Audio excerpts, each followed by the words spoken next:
Hello, sorry about that delay, folks, and welcome to Student Affairs Live, the weekly web show for student affairs professionals in higher education. We broadcast on the Higher Ed Live network. Tune in to Student Affairs Live every other Wednesday at 1 o'clock Eastern Time and join in the conversation today using Twitter at Higher Ed Live #.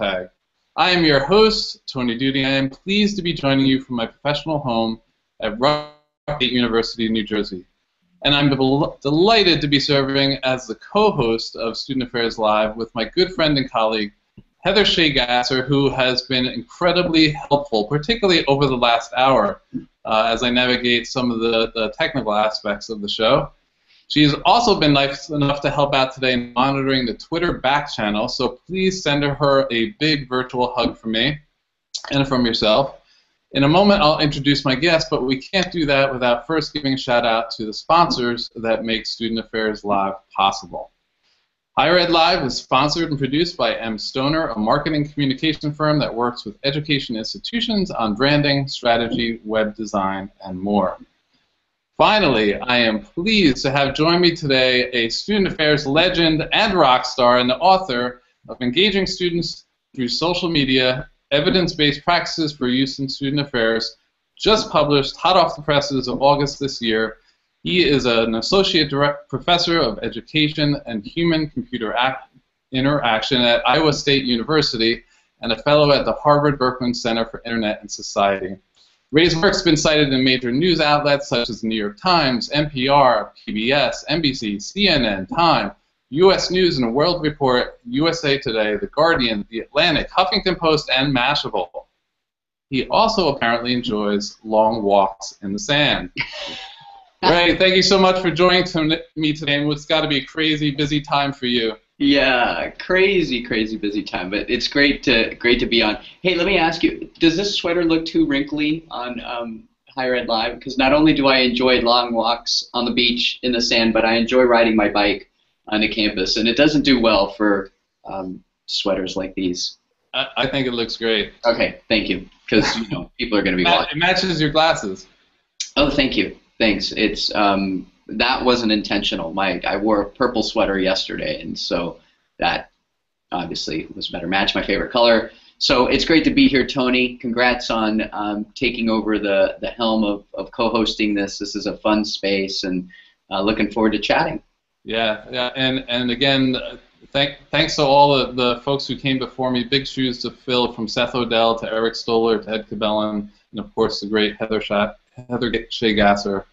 Now, let me start off by talking to the folks out in the audience and tell everyone, I read this book, and I have to say, I would highly recommend this book for not only new professionals, but folks who've been around for a while. It is thought-provoking, relevant, timely, and Ray, you really have a gift for distilling complex concepts using what I think are easy-to-understand examples. So I'm curious, what did you hope to achieve by writing this book, and what are some of the life experiences? I love some of the stories you shared about your upbringing that helped shape and inform your writing. Well, first off, Tony, thank you very much for all of those kind words about the book. I truly appreciate it, and I especially appreciate it because you ask, what was my goal for writing the book? Exactly what you said was my goal for writing the book, was making the wonky world of research in which I live more accessible to people, more accessible in a practical sense, right? Because, right, if we read like 10 research papers, what does that really mean for our practice? And so that was my goal. My goal was to not just distill the research, but put it in a format that was accessible and helpful for people to use. So the one piece is I wanted to provocate and have people, kind of think about things a little differently, but also have people perhaps do things a little differently, or have some support for some of the things that they're doing, or learn how to get support for some of the things that they're doing. So that it means a lot when you say those things about the book. So I appreciate that.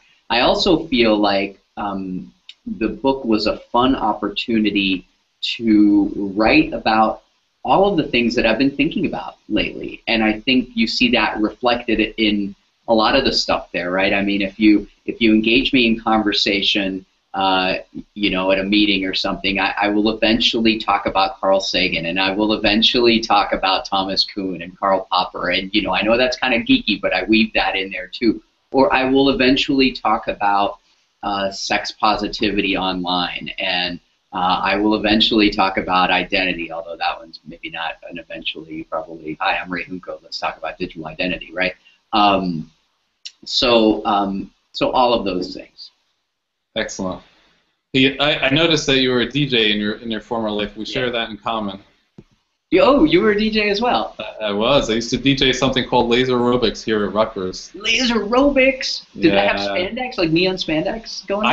I didn't personally wear spandex, but yes, the instructors wore spandex. I was 3 levels high doing DJ with 3 Techniques turntables. So I know. So you're probably the only one who appreciate that. Yeah, Techniques 1200s. You know, when people say you were a DJ, I do this movement. You know, like the fader and the and that doesn't really. Well, you know, they have the digital ones now. They have the Techniques digitals that kind of. Yeah, what we could have done with that technology. I know, right? Like I had to go find the records off the shelf, and then some jerk had always invariably took the latest 12-inch and hit it or something, or maybe they scratched it, and so like you couldn't play it. So yeah, I think that experience informs my work in the sense that I'm really interested in mashups. And so if you think about how we can do mashups in academia, well, it's really interdisciplinary work, right? So one of the things I've always really enjoyed is mashing up 2 distinct styles or 3 distinct styles to make something different, maybe interesting, maybe not interesting. I mean, just taking the risk to do something a little bit differently. And I would say that kind of encompasses, how I think about my career is, kind of taking ideas from different areas, mashing them together and coming up with something fresh, and or coming up with a new idea and putting it out there and seeing how it works in the mix. I love it. I love it. Now, you say in your book that using social media in educationally relevant ways has been shown to be related to student engagement, campus involvement, adjustment to college, and academic outcomes like grades and persistence. If you only had a few minutes with a university senior student affairs officer or even a university president, what might you say to convince them to actually commit resources to social media initiatives? Okay, so I'm going to be a difficult interviewee here and say, why would I want to convince them of anything? Because if we believe that it's important for our students to engage our students, then did I answer my own question? No, you blipped out, so I didn't hear the. If we believe it's important for our students, then we should be allocating resources to it, just like we would any other initiative or program for our students. Mm-hmm. Well, and I'm not just being intentionally flip when I say that about why should I convince them, because there are some resistances that you just can't overcome, right? There are lots of things that are great for students that our administrators are not going to do. I have some things to say about my current gym, but nothing is going to change there. So if I am called in, however, to talk to a president or a dean or a VP, and they say, so Ray, why might we want to do this? My answer is that it's using social media is an efficient, and I guess the key word is efficient there, way to engage students and in a way that also meets them where they are. And there's clearly enough evidence to show that if you engage students in certain ways using social media, that they're going to be more engaged in the ways that we think about student engagement traditionally in student affairs. So they're going to be more involved on campus. They're going to be more connected to their peers. They're going to have stronger relationships with peers. They might even, depending on who's using the social media, they might have stronger relationships with their faculty and other student affairs professionals. So really, the research shows us that there's so many connections between what we can do with students on social media and how that relates to all of these traditional outcomes that we're interested in, or traditional proximate measures that relate to outcomes, like I said, engagement or social and academic integration. So if they're looking for research, I should go buy them your book and. Yeah, I guess. Well, one buy the book, but two, after you read the book, also do a literature search, because there's new research coming out all the time. I mean, I have my own Google alerts set up for research, Google Scholar alerts for research on Facebook and learning, and I mean, I get so many each week that it's really hard to keep up. I mean, there's a lot out there, and so I think it's important to distill what is relevant to your work. And I think, and I hope, not I think, I hope that that's what this book does for people, is that it helps them think about, okay, there is a lot out there. I thought there wasn't a lot of research out there on social media, but there is a lot out there. And so what is most relevant to the work that I do, and then how can I use that to inform my practice? Right. Now, there seems to be a lot of confusion, or people use the two phrases synonymously, of digital identity development and professional online self-presentation or branding. Mm-hmm. How do you make the distinction? Can you make the distinction? Well, I make the distinction this way, that one is more of kind of a marketing term about branding and how you seem to other people.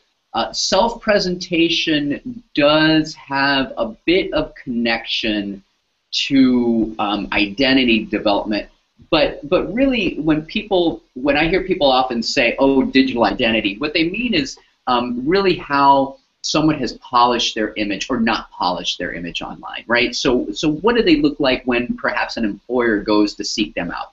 When I talk about digital identity or identity development through kind of social media or other digital modes, I'm talking about more traditional theories of identity development and how interactions that students have online, how those are related to identity growth, right? So I think one of the places that is really important, or an example that is really important, is imagine if a young person is starting to realize that they are coming into an LGBT identity. They're starting to question things, but maybe they live in a place where maybe it's a small town and there isn't an LGBT community. Maybe there are cultural factors in that town which would lead someone to not be really interested in outing themselves or seeking out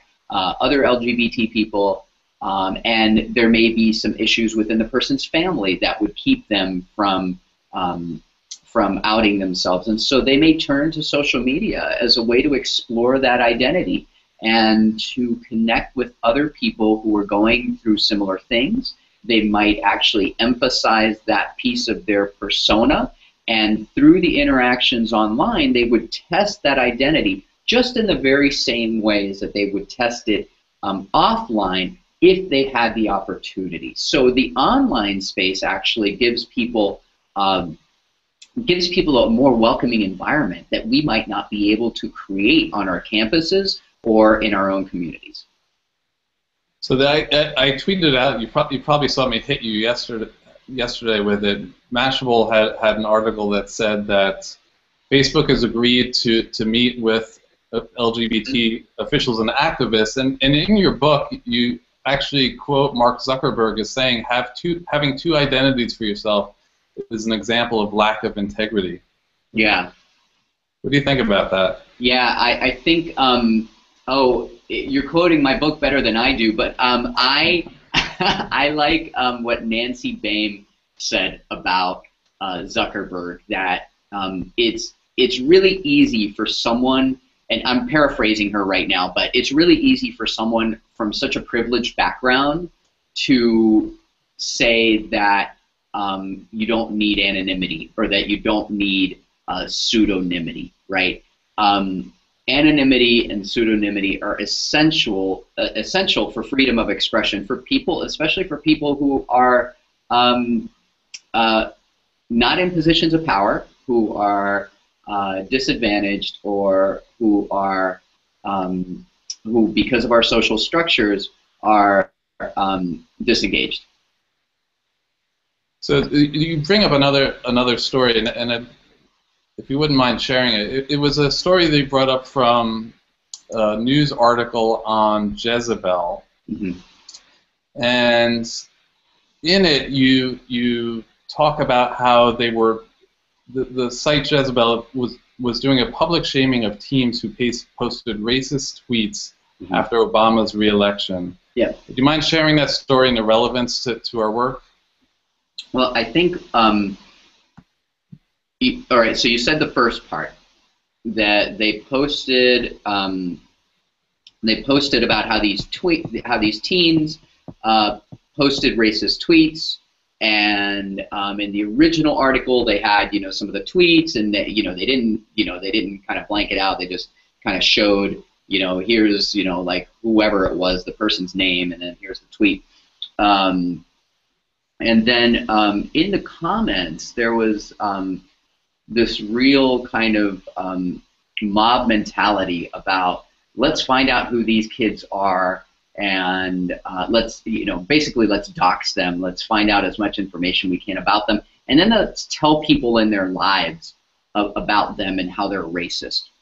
And then you might think that was just like a mob mentality thing that happened in the comments, and maybe, wow, we need to deal with comments a better way. But Jezebel actually went a step further and did some of the doxing themselves, and posted a follow-up saying, here are the names of these kids, and here are the schools they go to, and here are the phone numbers to the schools. Why don't you give them a call?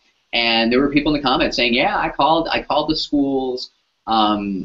Just a really, really terrible way to address a racist identity, for lack of a better word, right? Or lack of knowledge, or lack of compassion on the student's part. As a matter of fact, that kind of shaming, I think, works in the opposite direction. I think it would work to solidify those views for someone. It's definitely not educational. I mean, we don't think about shaming in education.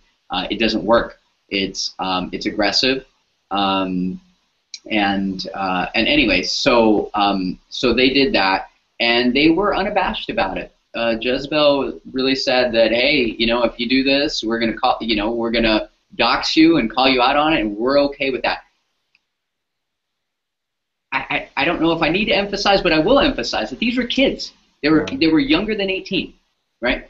One of the also interesting, kind of side notes about that I didn't write about in the book was that at least one of the kids who were doxxed wasn't actually the person.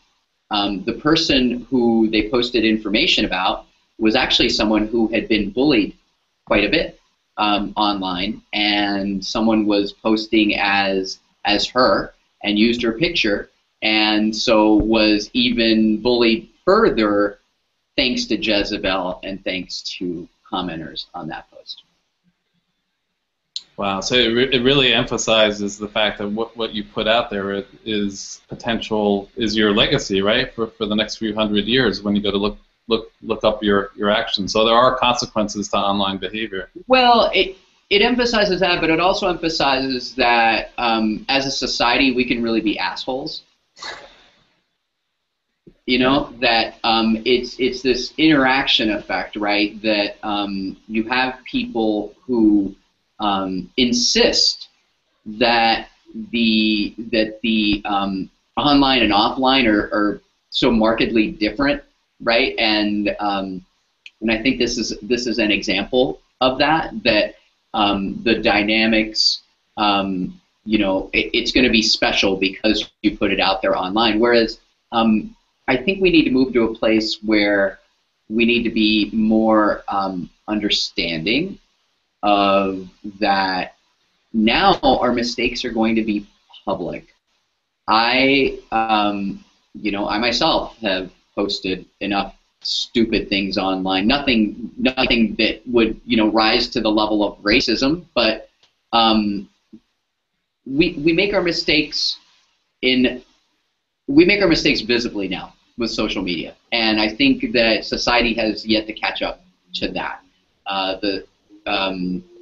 The way we look at sexting, I think, is another good example of that. That we see it as kind of this really kind of terrible thing when images are re-released, and we do slut shaming, and again, slut shaming, that's a whole nother kind of facet of living our lives in these public network spaces. Yeah, I read that was on CNN. You wrote an article for CNN. Yep. Yeah, I was down in Washington D.C. with Ed Cabellon when we saw that. It was a great article. Thanks. So you write that one of the aspects that I want to talk to you about that really hit me. You write that it's highly likely that one of your students is alive today because of a support system developed on Facebook that helped that student through a challenging time. And then you cite an example from a study where a student sent a tweet insinuating that they wanted to commit suicide. Mm-hmm. But then later in the chapter, you talk about institutional social listening programs. Mm-hmm. Should we be listening for keywords that would indicate mental health issues for our students, or is that a little too Big Brother-like?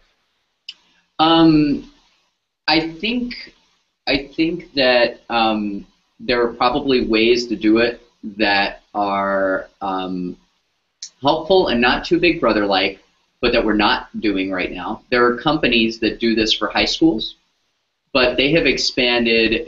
Their deal is they are expanding into areas that are well beyond self-harm or harm of others, and getting into like our kids drinking and our kids saying things outside of class time that they wouldn't be saying in school, and so let's take punitive action in schools. I think that DARPA does this. They have a project where they assess threat through social media posts, and they're kind of continually developing that.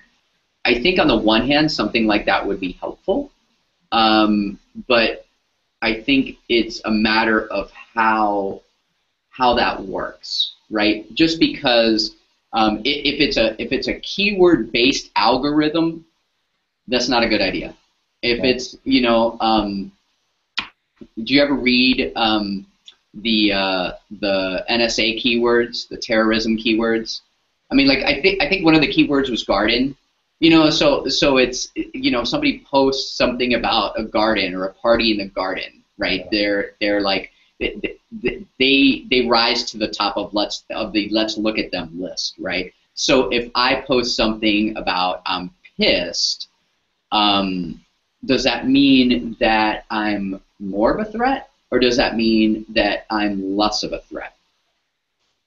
As a psychologist, I truly believe in the talking cure, and if a student is in a room telling me about how they're pissed about someone, I don't think that they're going to go, in my experience, they're less likely to go act on that when they're able to express the emotion behind something. Of course, there are always exceptions to the rule. There are psychological issues that have been existing that haven't been assessed, etc.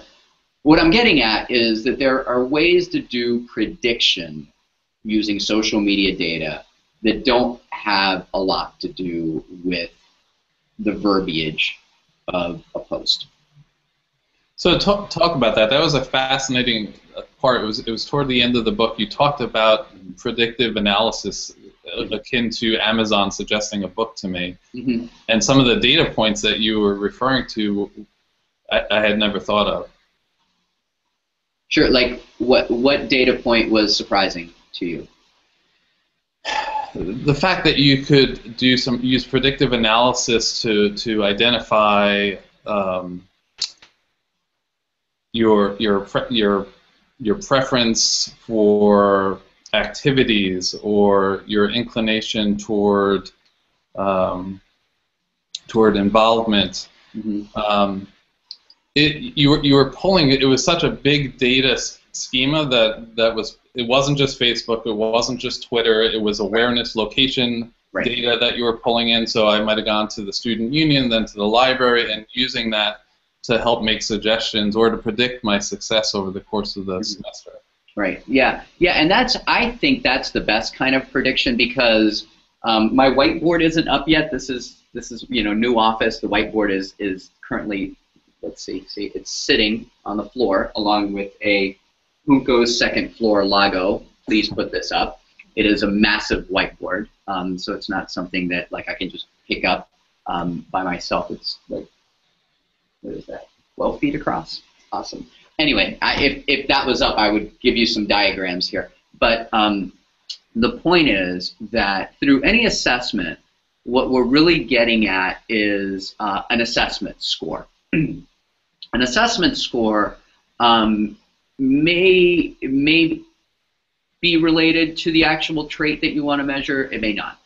Let me give you an example here. So depression, right? If I can give you something like the BDI, the Beck Depression Inventory, I can hand that to you. You can take it, and then it gives you a score. And we know that that the score on the Beck Depression Inventory means a certain thing. And if you score, and I don't remember what the range goes to now, but let's say you score, in the top 5 percentile, that means that you are absolutely currently depressed.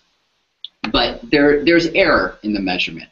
And there's error in the measurement because we can never perfectly capture what the construct is. So the construct is up here, the measurement is here. The Beck Depression Inventory actually relates very well to that construct of depression. When we're talking about prediction, though, we have a construct. Let's say that construct is student persistence into the next semester, right? And we can be colloquial and call that student success. But then we have other data points that we can measure that might be related to, I'll make a little smaller symbol here, that might be related to this, that is related to the student persistence into the second semester. So these other things might be like check-ins at the library, or they might be things like the proportion of social networking sites a student uses on their computer versus more academic type activities like Microsoft Word or the university's learning management systems. Don't get me started on learning management systems. This is just illustration now, right? And so we can triangulate by using all of these data points and to get to something that is related to the other constructs. So in other words, we can make predictions about something without actually measuring that thing. An example from my own current work, and I don't have the, this is just preliminary data, but one of the things that it looks like I can do is I can tell you whether the person's level of neuroticism, which is one of the big 5 personality inventory factors, so it's one of the big 5 factors of personality, I can tell you their level of neuroticism by the kind of social networking platform they prefer to use. And a little, kind of a little spoiler here, people who use Pinterest are less neurotic than other people. Interesting. So what does that tell us? Well, okay, so yeah, okay, interesting academic finding, right? But one of the things that can tell us is that neuroticism is actually related to psychological disorders. So people who are really high in neuroticism, they might be at risk for being depressed or being anxious. We can use that one data point as one of multiple data points that may help us predict when we should intervene with a student. As our campuses get bigger and our resources get smaller, we need to have better ways to do that so we can target our interventions more effectively. How far away do you think we are from making that a practical reality? Oh, 20 years, 10. Okay, so before we die, that's good. 10 or 20, 10, yeah, 10 or, I mean, we're just scratching the surface of this stuff here. I mean, we're at Berkman, we're working on, we have the Student Privacy Initiative, and I mean, we're working on, how to deal with just the data and like how do you keep that private, and who gets the personally identifiable information, and how do you deal with stuff that's in the cloud, and like there are all these questions that we have to address, we have to answer the ethics of it, we have to figure out the policy dynamics here, we have to figure out like comfort with this kind of stuff. The way I like to think of it is like the way that I do predictive analytics is taking what might be seen as evil in another context, NSA, for instance, and then turning that into something that can actually be good and helpful for people. I like it. So everyone, most of the people listening in today are probably student affairs professionals. Mm-hmm. Who at the uni do you think is it faculty, student affairs folks, or student services folks, or someone else to educate students about online citizenship these days? And you blipped out of it. Did you say whose responsibility it is to teach them about online citizenship? Yeah, who do you think is best suited to do that within academia? All the people. So how do faculty teach good online citizenship through their classroom? I know you do this. Mm-hmm. Can you give us some examples? Yes, I think the faculty need to engage online and be good online citizens themselves. I think they need to have an interest in that. Like, what does it mean to be a good online citizen? What does it mean to be an online citizen, right? And faculty tend to have trouble with this. Although, it's fun. I'm coming in with this incoming class of new faculty, and a few people are already asking me, like, oh, how can I have a presence on Twitter, and how can I use that effectively, and things like that, which is good because people are starting to really have an interest. But it's a matter of getting out there and learning the culture of the sites, learning what's expected, learning how, and then there are, kind of baseline kinds of things, right? You want to share in a certain way. You want to have a certain tone. There's some, I don't know, what's the right word here? There's some magic about online interaction, even though it's so easy to read into what people say online. It's easy to misinterpret. There are some things that people can do to help minimize those misinterpretations, and I think that comes with time, getting out there and learning about it. And so, presenting yourself in a professional way. I see that Ed tweeted about me dropping the A-bomb.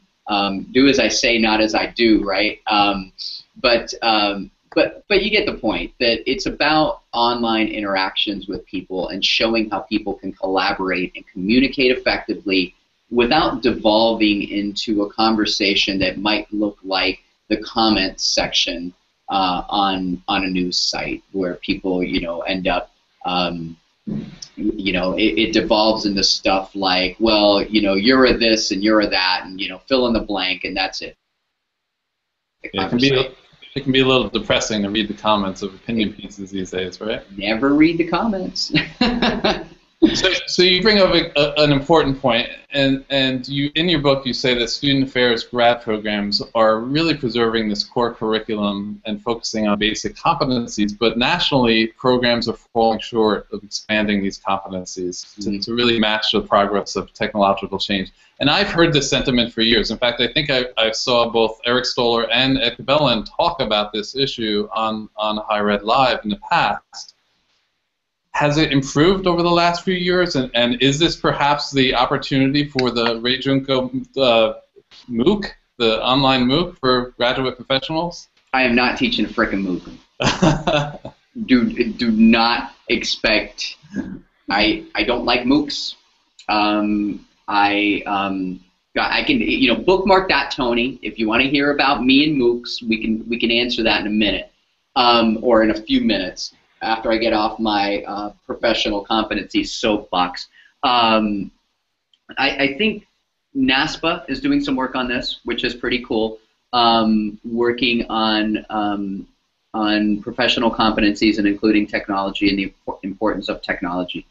I am now on the inside, I firmly believe that you have to be the change you want to see in the world, and so here in our program at Iowa State, we're talking about how we're going to integrate the stuff that I can bring about social media into our curriculum, throughout our curriculum for all students. We were just having a conversation about this at a faculty meeting, and I was going to teach capstone in the spring, although I might be teaching a statistics class. I'll let you know. Check back with me in a few weeks. But I was saying about how I might bring that into capstone, and the program coordinator said we need to be bringing that into all of our classes, and so that's the plan here. I think the problem is in student affairs is that faculty have been generally pretty agnostic about digital stuff, and if they're not agnostic, then they probably, then they don't have the resources with which to teach it. So I'm hoping that this book actually helps that. You can pick up the book as a faculty member and you can create a syllabus right out of it, right? You take the chapters and there's your syllabus, right? We're going to talk about research on these days. We're going to talk about formal learning these days. We're going to talk about informal learning these other days. I guess that's a hope that the book will help do that. And I think we're seeing, more newer faculty kind of embrace this idea. I mean, it's such an important facet, not just of what we all do, but student affairs, new professionals, they're often the ones who are asked, like, hey, can you do this thing, and can you run the Facebook account, or can you run, the Twitter account? And some of them can get their own education doing that, but I think we're in a good place to be able to do that as student affairs faculty, and so I'm hoping to see a change there. So you told me I could bookmark the MOOCs issue. It seems to be a buzzword. Every workshop I go to on innovation just says MOOCs, MOOCs, MOOCs. And you point out, as you just did, MOOCs are not particularly engaging platforms. Mm-hmm. Do you see a model in the future that can evolve to be more engaging with our students? All right, so first I would like to propose, I have proposed this in private, and so this is the first time I'm talking about it. Big reveal, I love it. All right. A big reveal. This is my new term for MOOCs, I think, should be participatory online open pedagogy. Okay. Online, say that again? Participatory online open pedagogy. You just used up all 140 characters for someone to tweet. Yeah, well, just use the acronym. Nice, nice. I took it, full bait and hook. I got it. Yeah. So the problem with MOOCs is, as you've said, not engaging. I do not want to be touching non-engaging things. My students on Monday said, "So you're not going to use Blackboard?" I'm like, "Nope. I'm going to stay as far away from Blackboard in this class as possible. We're not going to do that." And that's Blackboard, right? That's something that's, I think, more commonly integrated. But MOOCs are certainly not engaging, and one of the problems I see is on campuses, we are pushing to off-put content with flipped classrooms, right? So in the flipped classroom model, content is done outside of the class, and what you get in the class is engagement. So we are recognizing in the physical world, in the offline world, that that engagement is key, right? Yeah. We have said that MOOCs are for are one of the, I guess, good, and I'm using air quotes here, thing about MOOCs is that they provide access. And so what we're doing then is providing access, but we're only providing access to content. So we have a dynamic where, by our own admission, the haves get the engagement and the have-nots get content without engagement. That's not right. Yeah. We can't think both are true. Why have MOOCs been interesting? Because of the scalability. I don't think we should be thinking about scalability of education in that way. I think we should be thinking about scalability of, let's make sure everybody has a quality education. Let's make sure everybody is an engaged citizen in society. Let's make sure that everybody has, you know, these are my things. They don't have to be yours or ours or society's, but let's make sure everybody has a liberal education. Let's make sure everybody knows how to critically think and reason about information they find online, or critically think, period. Let's make sure that everybody has the training that they need to enter today's workforce, et cetera, et cetera.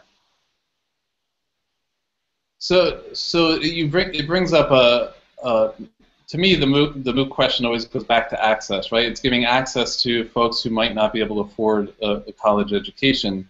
And I've noticed over the last few years a lot of training and education, particularly in the corporate sector, has quickly gone from how do I get the answer in my head to maybe the answer's in the room to the answer's not in the room, it's in the network, it's in the cloud. Mm-hmm. So beyond e-learning, this concept, you bring it up in the book, called personal learning networks, PLN. I don't think that was a bad acronym there. Seems to have gained popularity recently.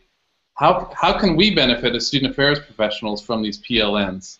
Well, we're doing it right now. I think everybody, you know, you're preaching to the choir, Tony, because the folks who are watching and listening right now, this is PLN work right here. This is people in a community listening to us talk about the stuff that we geek out about, and then in the back channel, which I have open right here. I mean, I'm not reading all of it because I'm a little slower. You're better than me. Your ability to multitask is pretty good. I guess, if you say so. My ability to single task.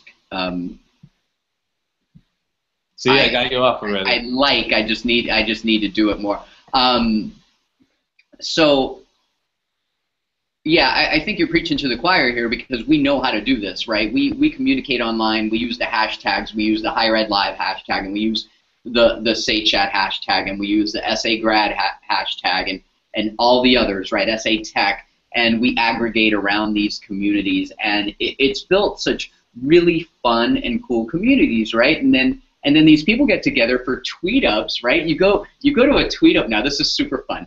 One of the things that I noticed, excuse me, was you go to a tweet up, and tweet ups have better attendance than like the regional receptions or the institution's receptions, right? You go to the tweet up, and everyone is like, they're like engaging, right? So like, what would you think if you hadn't experienced that yourself, right? Like, so if you were a skeptic, right, you might think, yeah, you're going to go to this tweet up and people are going to be on their damn phones and they're not going to be interacting with each other and blah, blah, blah. And you go to the tweet up and people are like, shots, let's buy this person some shots, you know, and it's it's super fun, but they're really engaging spaces. And I think that's an offshoot of the PLN, right? So we're getting to know each other, but we're communicating with each other about resources. We're leaning on each other for help. We're exploring questions together. We're sharing information and sharing knowledge, and it's been great. I mean, you know, I wrote this book, and as I've said, one of the goals is to get this kind of information out there and to get people thinking about these things. But if you look at the online spaces, people are thinking about these things, right? And so I think that's one of the power. That's the power of the PLN, and unrecognized. Like, so there's this other group of student affairs people over here that don't know anything about the PLN, and I think they're really missing out on those kinds of things. And so you see it in student affairs, but you also see it in other areas of education. And I think just, like K through 12 educators got there first with the PLNs, and they are really doing a magnificent job at it. Nice. So you bring up credentialing near the end of the book, this concept of badging. What's your take on badges? My take on badges is that I think micro-credentialing is important, and it's definitely a movement to explore. I think we'll perhaps see more of that. I was just challenged. Was that last week where someone said, "Yeah, but I don't really see employers looking for that kind of stuff," which is interesting because I've had the opposite experience. So I think they have to be kind of career driven to make sense. But I'm not sure that badges are the correct container for micro-credentialing. I think that there's the promise of something, and then there's how we actually do it in practice. And by we, I mean everyone but me. No, by we, I mean people who are doing badging right now, and some of it is ridiculous. I mean, you earn a badge for doing just like showing up to something 4 times, right? Like, to me, micro-credentialing needs to be a lot more expansive than that. So for me, I want micro-credentialing to be like this. If I earned a badge for chemistry lab skills, I earn that badge because I'm able to go into a chemistry lab and do what I need to do, right? I need to stay safe. I need, so like I know all my safety techniques. I know how to use pipettes and beakers, and I know how to heat things up, and I know how to use the calorimeter, and I know how to not blow things up and not hurt myself when I'm in the lab, right? And so I want all these other skills, and you don't get that from just showing up, right? So there need to be proper assessments to tie into badges or whatever replaces the badge container.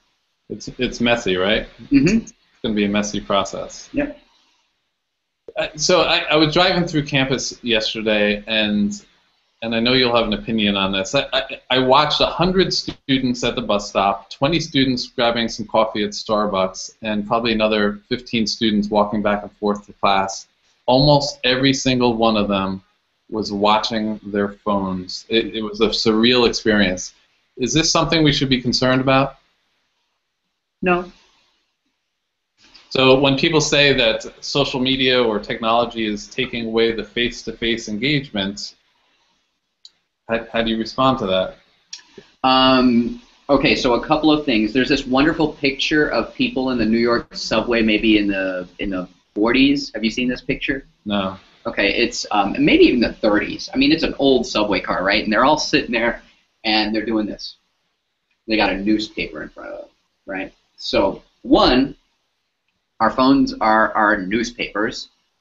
That's how we're getting that information. But two, if youth are using their cell phones and they're not reading news, they're likely interacting with their friends. And so this is a way to stay connected and to communicate. I don't see anything wrong with that, especially because it doesn't signal less offline interactions. In fact, it signals more offline interactions. And so it's nice. Very early on in social media, there was some like here's a why social media kind of little video how-to kind of thing. And one of them was about how it's a good way to fill in the gaps between the time you see people, and I think that's a great way to think about it. And you brought up before the tweet ups. That's a good example of the offline engagement turning into the face-to-face engagement at some point, right? So if we can draw students in through an online platform mechanism and then have that translate, have that develop into an online engagement because they're attending an event or an organization or a group, then there's a conversion there. I like it.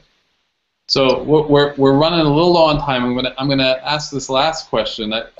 I'm curious to know what your college experience was like, and if you had to go back and do it all over again, what might you do? And then the follow-up to that is if you could re-envision higher ed learning and create your own university, how would it look? I'm going to take a lot of time answering the first one so I don't have to answer the second one. You're just going to design it so it's not what your experience was like? Yeah, well, I'm an engagement researcher, right? And you always study stuff that's near and dear to your heart, right? We had a faculty member in grad school who studied friendships, and this person had no friends. So I was not very engaged in college. I went to school. I dropped out of high school, as you know from reading my book. And then I went to school at a community college, which was a commuter school. Like, there was really no engagement there. I mean, it was, engaged with some people in the classroom, met a couple cool people who I actually still stay in touch with. And then I went to school at the University of Florida, which, as many of you know, is a drinking school with a football problem. And I did not live on campus. I remember, kind of saying, like, no, that living on campus thing is not for me. I don't want to live in a residence hall, and I don't want to share a bathroom. That was a big one. I'm slightly germphobic, slightly. I'm really germphobic, and no sharing the bathroom thing. Thank you very much. And I think that was a mistake. Not living on campus, not engaging in the campus community, and I was there for a reason, man. I'm a high school dropout, come from a poor background, first-generation college student, parents are immigrants. I was not there to fuck around. I was there to get my degree and go do something else. And as a matter of fact, I was a wicked geek at it. I mean, I graduated top of my class, and all that other ridiculous BS you expect from someone who studied a lot. But I studied a lot and I partied a lot. But that was kind of it. That was my existence was.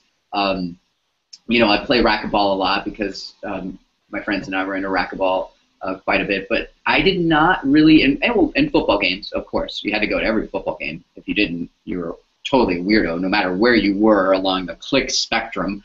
Yeah, so I think I would have been more engaged. Yeah, and then the answer to your second question about the university I would create, I would like to table that for the next time you and I talk, Tony. I think that's going to take me some time to think about. Okay, fair enough.